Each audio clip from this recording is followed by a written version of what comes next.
Should you apply to a 401k hardship withdrawal to pay off your credit cards, your mortgage, or your other debt? Or better yet, should you withdraw from your 401k at all? You're broke and you see all of this money sitting over here ready to be used. So in today's video, we're going to be tackling this issue with two scenarios. In the first scenario, we'll pay off the credit cards, the auto loan, and help pay off some of the mortgage using the 401k. And then in the second scenario, we'll use alternative means and keep the 401k where it is. Then we'll compare the results and see which one is the better option. No, I'm just on the phone with this stupid salesman. He's so dumb. Hey everyone, Joseph here. So I've listened to all of these mainstream financial advisors, which include like David Ramsey, the Money Guys, Graham Stephan, and Robert Kiyosaki. And they all seemingly have different takes on what you should do with debt. And while David Ramsey pushes towards staying clear of all debt entirely, Robert Kiyosaki teaches that debt is important for investing and especially into yourself so that you could become wealthy in the future. Now, while they do disagree on certain aspects, they do definitely agree on one thing, and that is that there's such a thing as bad debt, and that you should stay out of bad debt as much as possible. In today's world, it seems like it's kind of hard to do. I mean, if you had 400 G's just sitting around, you'd probably pay off your house, or probably pay off your car, right? Or maybe instead of pulling out a loan for college, you would just pay for your college. But see, the world isn't that simple. We simply do not have that much money in our pockets. In fact, most Americans work paycheck to paycheck without any savings at all, which really makes a home repair very difficult to accomplish. So you can see why people get so overwhelmed and they think, well, I got a 401k over here. Let's just pull that money out so that I can pay off all of this debt, including my credit cards, my car, and my home. Right? So it's a more secure way of going about life. But let's play out these scenarios and see if it's actually the viable option. So Billy, Joe, and Marie, they're in their mid-30s, they're married, and they're contributing to the 401k about 15% of their gross income per year. But they just bought a home for $400,000 and they only managed to put a down payment of $10,000 on that. So Billy makes about $90,000 per year, but after tithes and taxes, he only earns about $59,000 per year. But he has a 7% interest rate on a 30-year mortgage. And when you include insurance and property taxes, it comes to a total of $3,000 per month if they're paying on this mortgage. So per year, it's knocking off about $36,000 off of his net pay, leaving him with only $23,000 left. Or as you can say, $1.9 thousand per month. But they also have a $30,000 car with a loan that costs them about $726 per month. And that's costing them about $8.7 thousand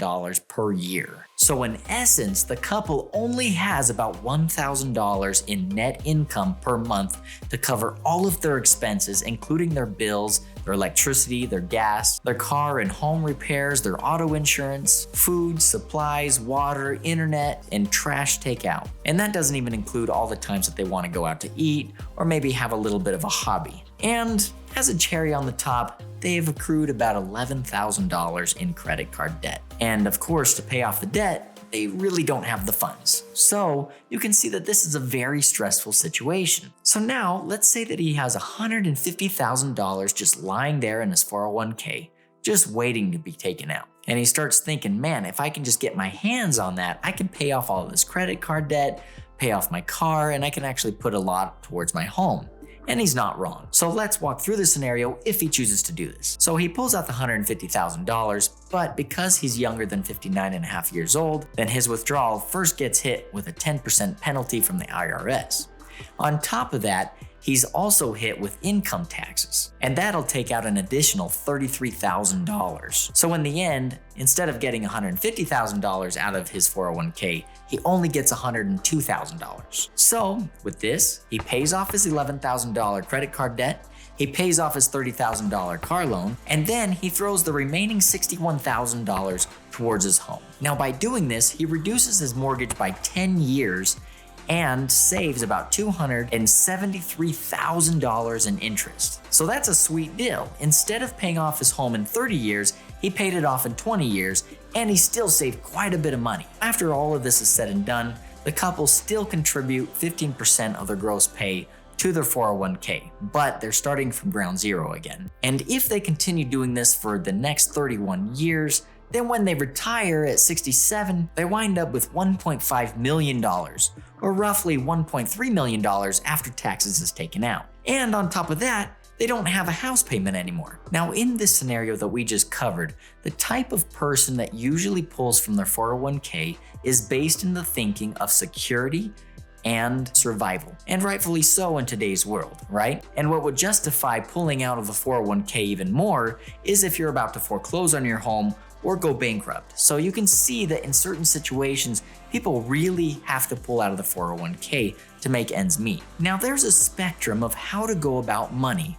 And on one side of the spectrum, you see the security and survival mode, right? But on the other side of the spectrum, you see a different way of thinking that's more growth oriented. And this kind of thinking is based more in the long term rather than in short term survival. But in order to carry out the second scenario, we're going to have to keep the 401k where it is and figure out other ways of achieving more income so that we can pay off these debts. But to do that, it usually requires somebody to really think outside the box and give up a lot of conveniences. And generally, people don't like to do that. But let's play out the scenario anyways of keeping the 401k where it is. So Billy decides to keep his 401k where it is, but in order to do so, he has to make a couple of other different choices. First of all, he stopped contributing to his 401k altogether.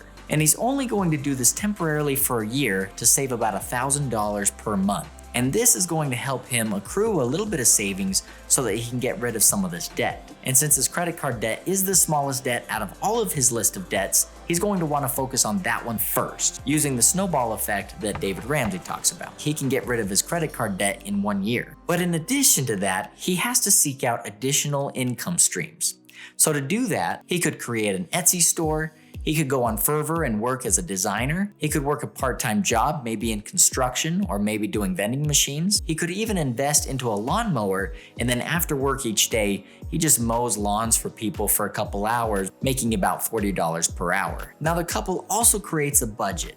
Now, in this budget, they get rid of subscriptions that they generally don't need. And this can include like Paramount Plus, Netflix, Amazon Prime, Disney Plus, and other subscriptions that they really don't need or depend on for survival. Now, on top of that, Marie also picks up a side job and she starts taking pictures, or she can do babysitting or cutting hair, or even working on Fiverr as a designer, or doing like an online side hustle. There's a lot of different options out there for this couple.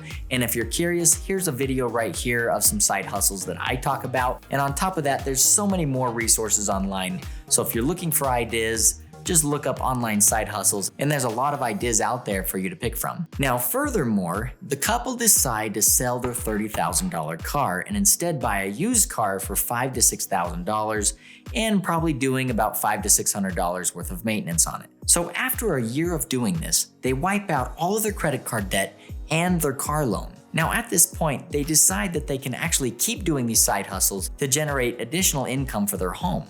And really, if they only make $540 extra per month, they can throw that at their house per month, saving them about 11 years on their mortgage. And that'll cut their interest by about $237,000 for the entire duration of the loan. So keep in mind that they've kept it at a 30-year loan and they're just making additional payments on it. Moving to a 15-year loan would be an okay idea if they generated more income that was more consistent. But because this income that they're bringing in is just additional income, they can't fully depend on it. So the safer way to go about it is keep it as a 30-year loan at a slightly higher interest rate and then continue to contribute to it per month so that they stay safe and don't risk losing their home. So in summary, they pay off their home in 20 years, and that frees up $3,000 additionally each month that they have to spend on whatever they want. Now, on top of that, the 401k still has those funds in there, and those continue to grow each year. Now, in the first year, they stopped contributing,